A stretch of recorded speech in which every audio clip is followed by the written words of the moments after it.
Arrow on the doorpost. We're almost at the end of season 3, and is it getting any better? No. Watching this season, more like an arrow to the knee. Arrow to the knee, but to the throat, arrow to the fucking brain.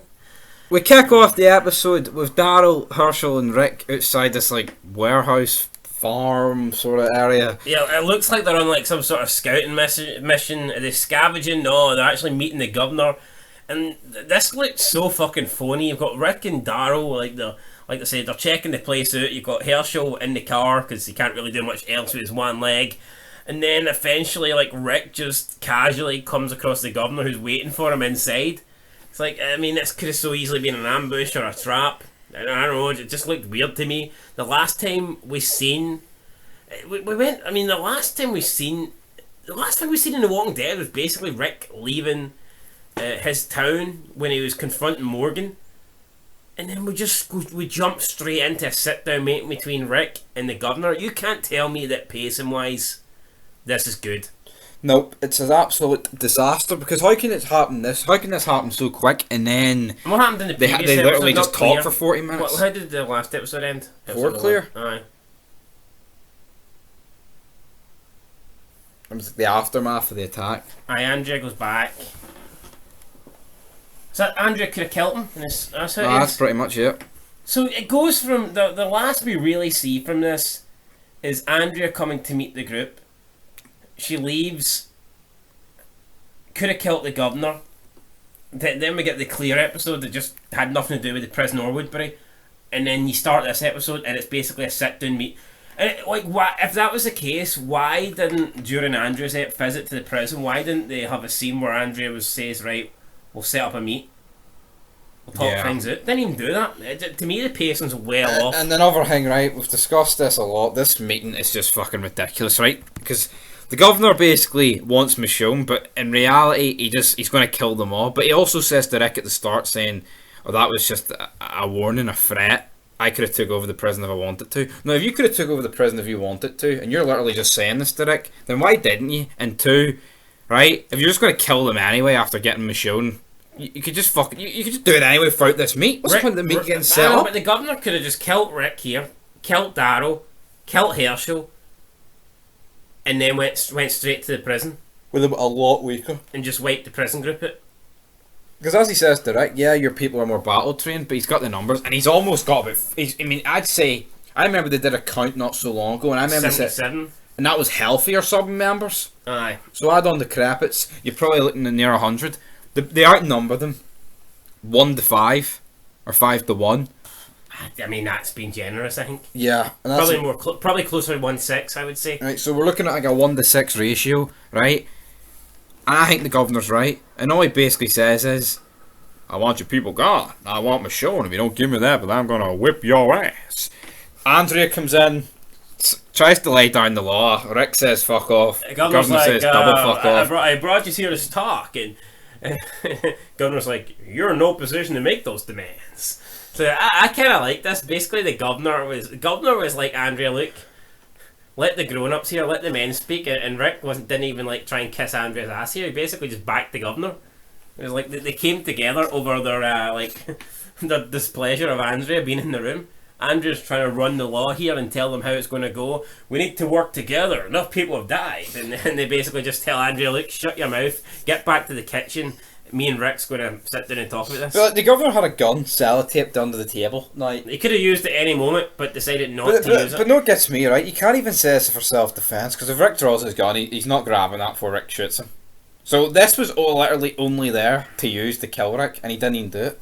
Now, we seen during the sit-down as well, the governor is... Well, first of all, Rick throws him like a map and says, "Right, we'll take the left side of the river, you take the right," and governor's like, "Absolutely not, didn't come here for this." And then that's when Rick starts, panicking. Well, not panicking, but he freaks out. It's like, "Andrew, he told me he would listen." But we haven't heard what he wants yet. He just basically said absolutely not to Rick's proposal of taking the left side, and so I mean... Well, he wants the right side, Rick. Exactly. House swap or something, who knows. Then we see the governor like talking about the day that he woke up and he was at work and he was working with people that were like half his age, and their IQ was even lower. And then he got a phone call that his wife had died in a car crash, And then you can see this getting to Rick. So the governor is like fucking playing Rick here like a fiddle. And while the governor's pretending to drink, you see like, the governor's telling the story about losing his wife. Then Rick's obviously thinking about losing his wife. Then Rick actually starts drinking. Then you see the governor looking over and he's like, I got you. And I thought, I mean, if the whole point here is the governor is going to get Rick drunk and relax, so he kind of, you know, takes his eye off the ball or whatever, then shoot him, that would make sense. But the fact that the governor doesn't even try and do anything in this episode makes absolutely no Could point. have fucking drugged him, poisoned him. I think he poured it the same. I get what you're saying, but no, I thought they made it kind of look like he was trying to get Rick to let his guard down and have him take a couple of drinks. Maybe, but also So could the just be these could- meetings always involve drink. So why is the governor so happy seeing Rick drink? He's like, you look like an Ethiopian, Rick. Take all the water you fucking You get, see him bro." with his one good eye staring at Rick when Rick's taking the drink, and the governor's like, got him. Right. Outside, Andrea, Daryl, Martinez kill a couple of walkers. Then Martinez is like, yeah, they got my wife and kids. But let's get to the real scene that matters. Martinez is like, yeah, pussy. And then he doesn't want to smoke. He says he only likes menthols. And then Daryl's like, yeah, douchebag. And who cares? Right, anyway, this is the scene that matters. Herschel's talking to Milton. Basically, he's keeping track of the history. Herschel's like, that matters. And then Talks about his leg and his bite. I want to see you lick. Herschel's like, I'm not showing you my leg. I've just met you. At least buy me a drink first. And then Milton kind of chuckles, and then Herschel chuckles, and then they go and bang in the other fucking shed. They don't really, but Milton wanted it. Herschel probably wanted it. I think it was at first Milton asked to see Herschel's stump. That just does sound Gaelic, no matter what way you try and twist it.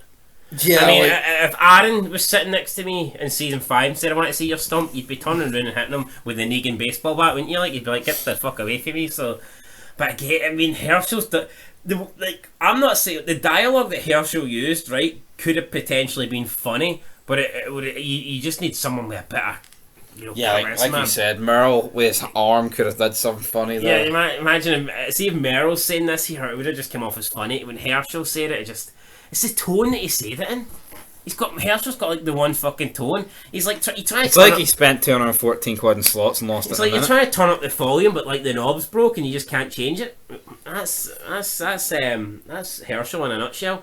Then back at the prison, Merle wants to go and take them out, finish it, but no one's going with him. Glenn seems to think he's in charge. I mean, if Merle really wanted to, he could probably eliminate every single person. I say probably. He fucking could, like, couldn't he? I mean, that's another thing. It's like if he thinks this isn't another plot hole, where was there like there's a discussion about who's going to this meet? Why not actually see a discussion about should we ambush him? Should we wipe him out while he's there? Instead of just kicking the fucking episode off while we're there. Again, yeah, I mean, Merle wasn't happy the fact that he wasn't allowed, he wasn't there, and Daryl was. I mean, why didn't we see? Why didn't we see the discussion?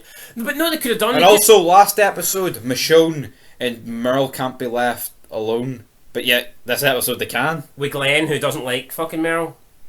So again, this just seemed weird to me. I get the way they could have started the episode off the way they did, but then that's like the intro, and then when you actually get into the show, just have the first 15 minutes where they're preparing to leave. I think that would have been a lot better if the first quarter of an hour is showing both Woodbury and showing both the prison, where they're gearing up to leave for the meet. Yeah, no, absolutely. I would have We've seen preferred shows do that, with the cold open is like a preview of what's going to happen later. Breaking Bad pretty much do that every single episode. Exactly, but so I mean, for me that could have worked, but they didn't do that here. I mean, it wasn't. I don't want to call it a filler episode, but it was basically an episode just where Rick and the governor sitting down talking for an hour. Talking shite. A lot of it was meaningless. Basically boils down to, I'll leave you alone if you give me Michonne. And that was it.